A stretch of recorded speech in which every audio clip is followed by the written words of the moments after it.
l'invité de la matinale. KTO Radio. La Croisette, son tapis rouge, ses films et son défilé de stars, un monde qui paraît éloigné du message prôné dans l'Évangile.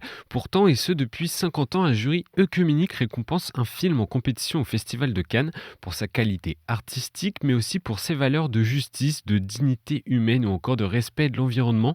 Des valeurs qui ont le vent en poupe d'ailleurs dans le cinéma actuel. Magali Vendrette en sait quelque chose. Bonjour Magali. Bonjour. Merci beaucoup d'être avec nous en direct de Cannes ce matin sur KTO Radio. Vous êtes journaliste et surtout, c'est ce qui nous intéresse ici, vice-présidente du jury œcuménique du festival cette année. Vous posez un regard particulier sur le cinéma à Cannes. Je parle du jury œcuménique. Qu'est-ce que ce regard? Expliquez-nous. Alors, depuis très longtemps, les chrétiens ont toujours accompagné les artistes de leur temps. Et le cinéma est un art, le 7e art. Et pour les chrétiens, c'est aussi un formidable moyen d'entrer en contact avec le monde dans lequel on vit, puisque les jurys œcuméniques, qu'ils soient à Cannes, à Berlin, à Venise ou à Locarno, récompensent toujours un film qui est dans la sélection officielle. Donc ce n'est pas des films qu'ils ont eux-mêmes choisis, mais c'est des films qu'on leur présente. Et donc il s'agit de regarder ces films-là avec un regard chrétien, c'est-à-dire en cherchant le sens profond de ces films et comment ils peuvent résonner en nous, comment ils peuvent nous aider, soit en nous heurtant, soit en nous posant des questions, comment ils peuvent nous aider dans notre chemin de foi et nous aider aussi à travers cette quête de beauté qu'on trouve souvent dans le cinéma, à nous élever un petit peu au-dessus du tumulte du monde, pardon. Oui. Et puisque ce sont des artistes contemporains, eh bien, il y a des faits de société actuels qui nous sont présentés d'une certaine façon, et c'est aussi ça qui est très intéressant pour des chrétiens. La dernière fois que vous étiez dans le jury, dites-moi si je me trompe, c'était en 2012 et c'est le film La Chasse, réalisé par Thomas Vinterberg, avec comme acteur principal le Danois Mads Mikkelsen, que vous connaissez peut-être, chers auditeurs. Expliquez-nous pourquoi ce film a reçu la palme du jury œcuménique. C'est un bon exemple pour illustrer votre travail. Alors très rapidement, c'est l'histoire d'un homme qui est faussement accusé par une petite communauté. Donc, dans ce film-là, il y a effectivement le thème de la recherche de la vérité. C'est un film où seuls les spectateurs savent réellement ce qui se passe. C'est vrai que tous les gens du village autour qui l'accusent ne savent pas exactement ce qui s'est passé. Donc, voilà, c'est effectivement des situations dans lesquelles on se retrouve souvent. Qu'est-ce qui est vrai? Qu'est-ce qui s'est vraiment passé? On a tous une interprétation. Et ce film est à la fois, en fait, montre comment le rôle du bouc émissaire structure une société et peut démolir une personne. Donc, on est dans voilà, ce thème-là qui est très fort. Le film est assez violent par moments quand cet homme-là est accusé, y compris un soir de Noël au moment du culte. Donc, on est à la fois très, très ému par ce qui se passe, mais on est sans cesse ramené à ce que nous, on aurait fait dans cette situation-là. Et puis après, il y a effectivement l'histoire du pardon qui est quand même aussi très importante. Comment peut-on pardonner après avoir été si injuste envers quelqu'un? Alors le prix du jury œcuménique existe depuis 50 ans, on l'a dit. Quelle intuition a été celle lors de sa création? Alors, en fait, ça remonte beaucoup plus loin. C'est un mouvement de l'Action catholique au début du XXe siècle où des prêtres et des laïcs se sont très vite intéressés au cinéma, à la fois comme moyen d'évangélisation, mais aussi les films étaient montrés dans les patronages du mercredi. On faisait jouer les enfants au foot et ensuite on leur montrait un film.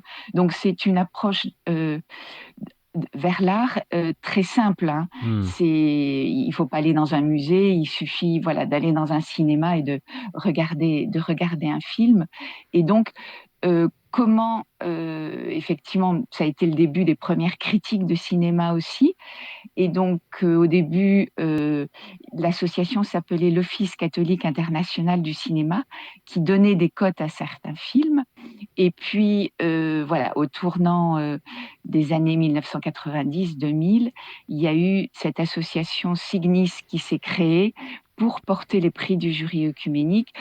On s'était rendu compte très rapidement, à partir du moment où il y avait une présence chrétienne dans les festivals professionnels, que très souvent les catholiques et les protestants remettaient leur prix à un même film, d'où, voilà, en 1973 à Locarno, le premier jury œcuménique et donc dès l'année suivante, à Cannes en 1974. Et comment a évolué le regard du jury pendant, 50 ans? Ce regard dont vous nous parliez en début d'interview.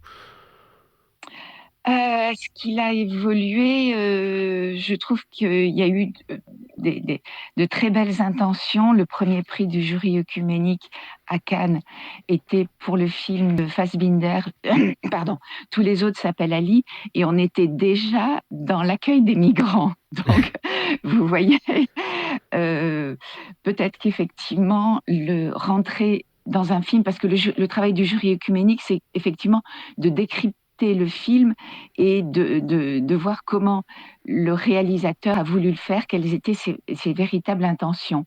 Donc effectivement, très vite, on se rend compte, des sujets qui sont abordés et qui touchent, les réalisateurs en tant qu'artistes. Donc souvent, ce sont des problèmes de société, heu L'arbre au sabot, par exemple, était sur, cette vie, dans les campagnes, un peu misérables des campagnes européennes.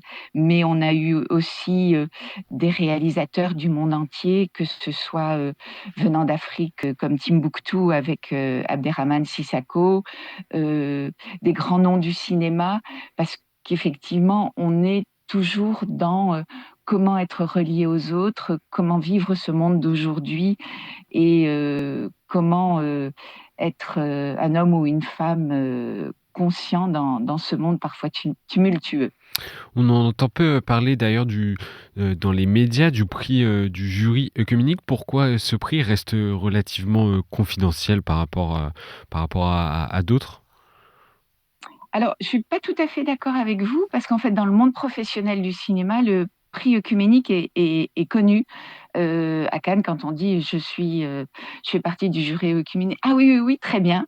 Je crois que la les professionnels du cinéma sont, ébahis par la qualité du palmarès de ces 50 ans où tous les grands réalisateurs ont été, et du monde entier, ont été récompensés avec des films qui durent, qui sont devenus des films du patrimoine. Je pense à Mia Madre de, Nanni Moretti ou Tout sur ma mère, de d'Almodovar, enfin voilà, tous les grands noms du cinéma, sont présents. Donc effectivement, on est moins connus dans nos paroisses, mais dans le monde professionnel du cinéma, oui, on a une place réelle et on est, respecté pour effectivement ce palmarès, depuis 50 ans. Reconnu par ses pairs. Magali, Vendrette, quelle place aujourd'hui occupe le cinéma, dans la vie des gens? Quand on voit, tout l'engouement autour du festival de Cannes, on peut se dire que le cinéma a une place importante, non? Alors oui, après, c'est, on va dire, une opération médiatique et c'est très bien parce qu'en faisant venir des vedettes, on parle aussi des films et de cette, création au quotidien. On a la chance de vivre en France dans un pays où il y a le plus de salles de cinéma par habitant et où les gens vont encore au cinéma, même si, moins qu'à une certaine époque, puisqu'il y a la concurrence avec, les films qu'on peut voir chez soi, Sur les voilà, plateformes, oui. sur les plateformes, mais aller au cinéma reste une sortie et reste effectivement un plaisir pour beaucoup de gens. On a la chance d'avoir dans nos salles à la fois du cinéma de divertissement, il y a d'excellentes comédies françaises tout au long de l'année, et comme vous le disiez en introduction, des films plus pointus qui nous amènent à réfléchir, qui nous amènent à poser un regard sur la société dans laquelle on vit. Et je pense que les chrétiens ont réellement besoin d'être confrontés aux intuitions des réalisateurs sur le monde d'aujourd'hui et sur ce qui se passe autour de nous. C'est pas forcément des solutions qui nous sont apportées, mais qui nous permettent de se poser la question: et moi, j'agirais comment? Mmh. Et ça, je trouve que c'est très important pour un chemin de foi, de nous permettre de nous choquer parfois. Et c'est intéressant de savoir pourquoi on est choqué par telle ou telle chose. Alors, au cinéma, alors que dans la vie, ça nous gêne pas. On s'habitue effectivement à certaines horreurs, mais que la fiction nous le montre, on est tout de suite plus tendu, plus heurté. Et donc, c'est une bonne façon de nous alerter sur les problèmes de ce monde, mais aussi la beauté. Là, on parle des choses qui vont pas, mais le cinéma, il y a toujours une dimension contemplative, et on a besoin de cette beauté aussi pour nous élever. Et aussi la question du fait religieux. Je pense au film Reste un peu de Gad Elmaleh, sorti en 2022, L'Abbé Pierre, une vie de combat, sorti en 2023. J'ai entendu parler que Martin Scorsese préparait un nouveau film sur la vie de Jésus. Comment percevez-vous le succès du film grand public sur la thématique religieuse ? Alors, je pense qu'il y a 2 choses.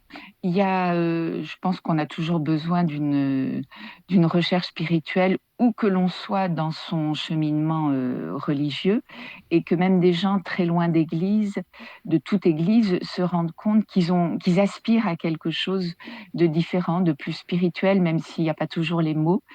Donc ça, c'est une première chose.